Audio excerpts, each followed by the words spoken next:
Please have a seat. Thank you. Good morning, Your Excellency. For the second part of our program, we have invited selected business executives representing Australian companies and business organizations to report directly to you on the progress of their business activities and their current and future plans in the Philippines.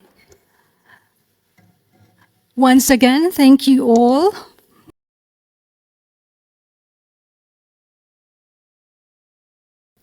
Ladies and gentlemen, the President of the Republic of the Philippines, His Excellency Ferdinand R. Marcos Jr., and he will now deliver his keynote.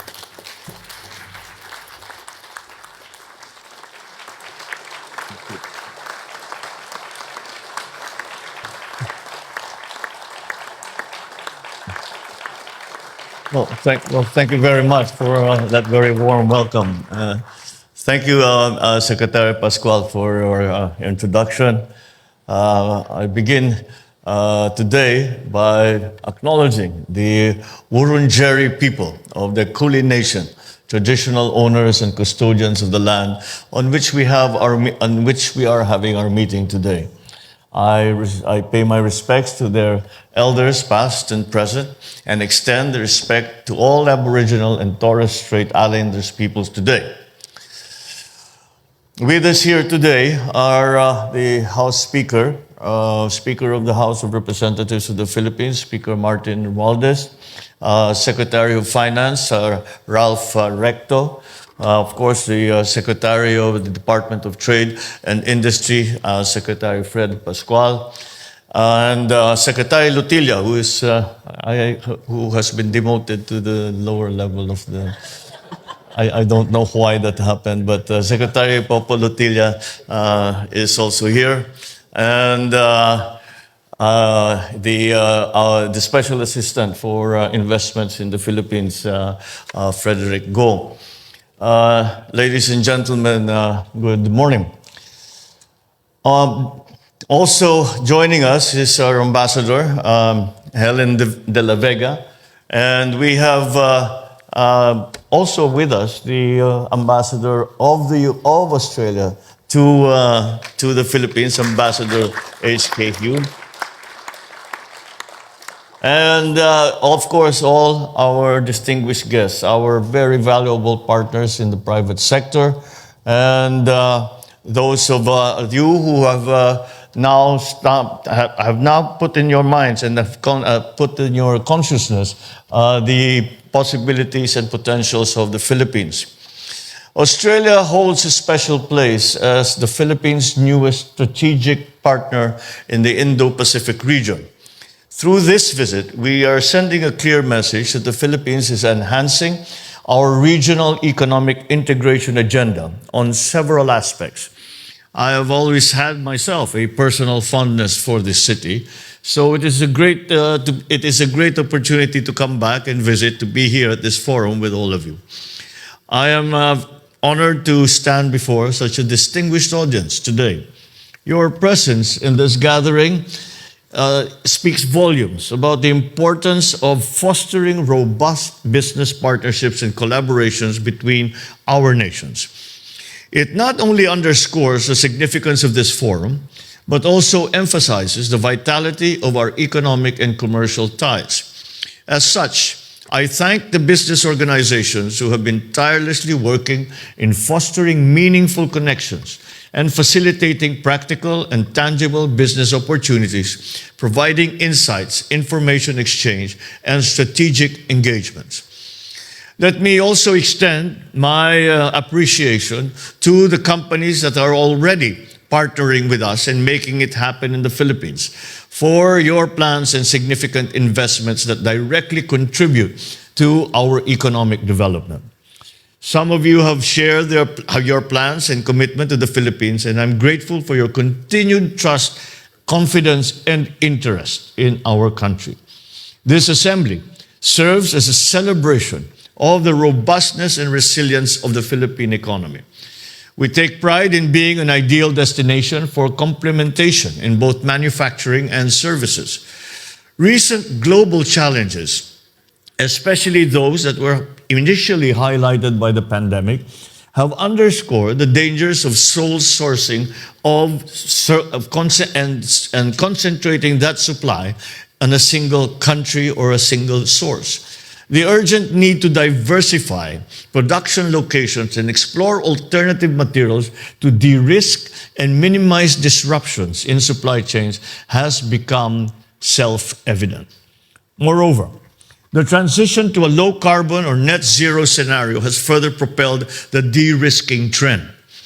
So for the Philippines, these global developments present an opportunity to enhance our participation in regional and global value chains.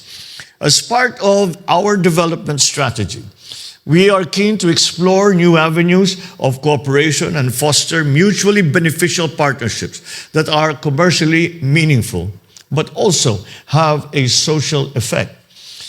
I invite esteemed Australian businesses to consider the Philippines as a reliable partner that can support your expansion and operations.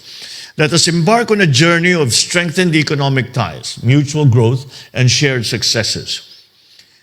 We remain steadfast in our commitment to purposeful reforms evident in key legislative amendments. And it is why we always ask members of the leadership of the legislature to join us, because many of the plans that we have and many of the initiatives that we are proposing and endorsing require new legislation. It is a new world, it is a new economy, it is a new global economy to which we need to adjust not only our business sector, not only our private sector, not only our finance sector, but also our legislative sector to change, to make the very important structural changes that are necessary for us to adjust to the new global post-pandemic economy.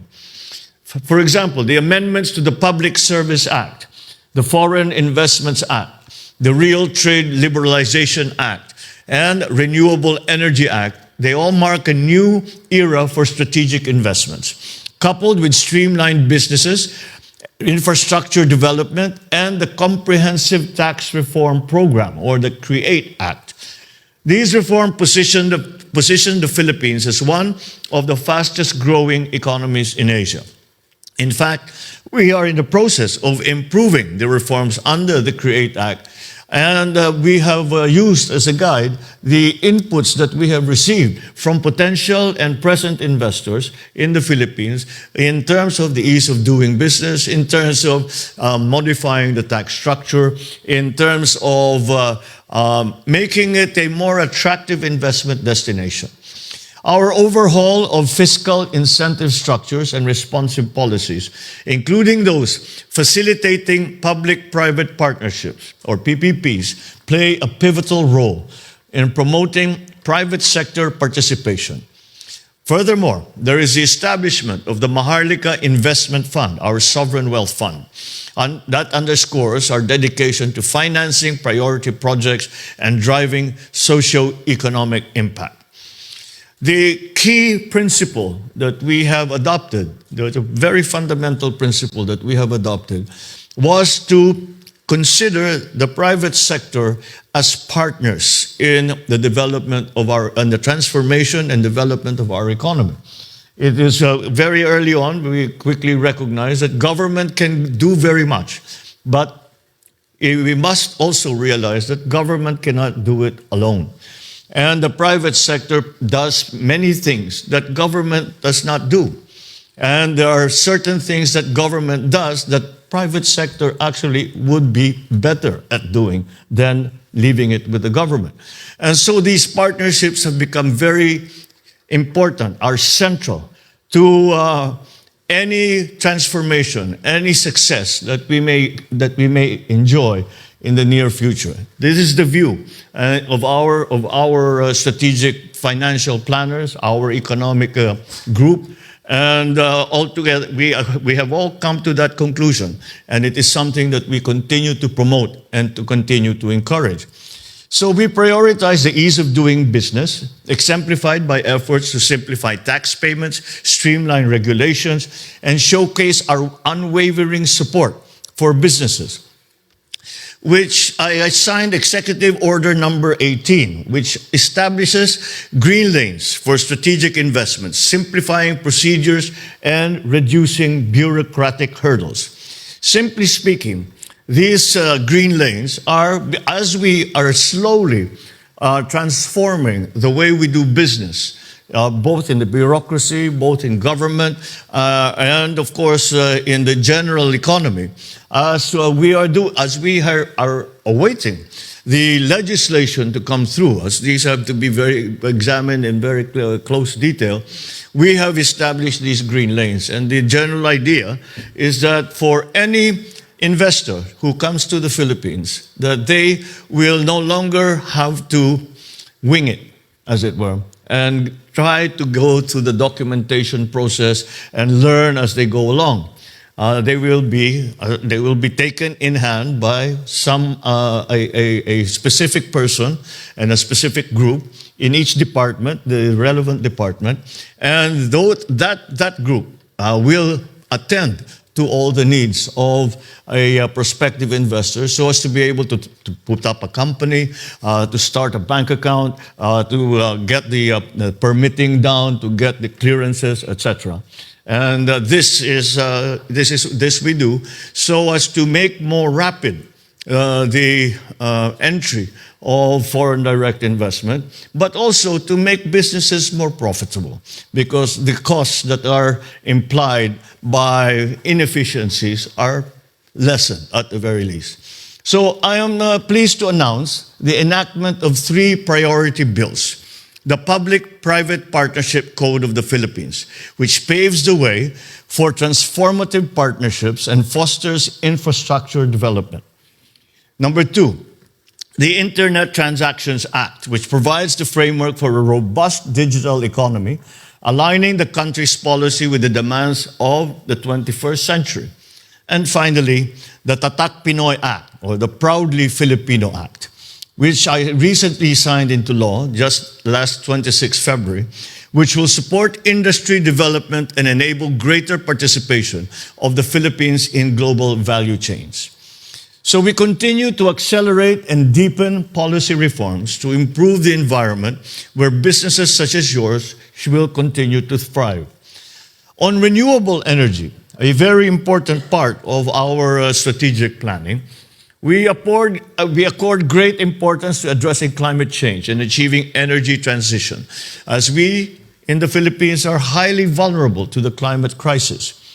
In line with this, we have put in place several energy transition policies, investment enablers such as incentivizing energy efficiency and conservation that will support and facilitate the efforts to decarbonize the economy. This move strengthens our dedication to environmental stewardship and encourages the private sector to actively engage in sustainable practices. I recognize that Australia also places equal importance in this area, as it is a priority under the elevation of our strategic partnership. In this regard, I welcome the opportunity for greater cooperation on climate change and energy transition. I am glad to see that we have made a good start here today with the agreements that we have come to between our private sector partners. Aligned with our efforts on decarbonization, we are positioning ourselves as a regional hub for smart and sustainable manufacturing. To achieve this, we are at the forefront of attracting sustainability-driven strategic investments powered by renewable energy. We also recognize that there are complementarities to be explored in critical minerals, and we are open to having a dedicated dialogue with your companies about sustainable processing of green materials. This will be further supported by our strong adherence to high labor and environmental standards. We have our trade and investment policy tools in place through the ASEAN, Australia, New Zealand Free Trade Agreement and the Regional Comprehensive Economic Partnership Agreement to enable our regional economic integration agenda. I am hopeful that this will be complemented by other policy tools that will enhance Philippines-Australia supply chain partnerships and facilitate greater foreign direct investments. So in conclusion, Let me reiterate our gratitude for your presence and active engagement in this forum. The members of my economic team will provide the support needed by your businesses for investments to continuously grow and prosper. Together with you as our strategic partner, we can make investments happen in the Philippines. I am confident that the relationships forged here today will contribute significantly to the economic vibrancy of both our nations. Thank you very much, and good morning to you all.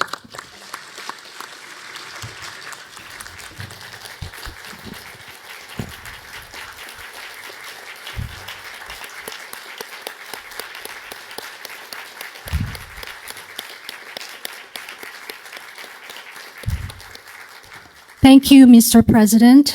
Ladies and gentlemen, that concludes the Philippine Business Forum and presentation of business agreements. Thank you all for joining us. Maraming salamat po at magandang hapon po sa inyong lahat.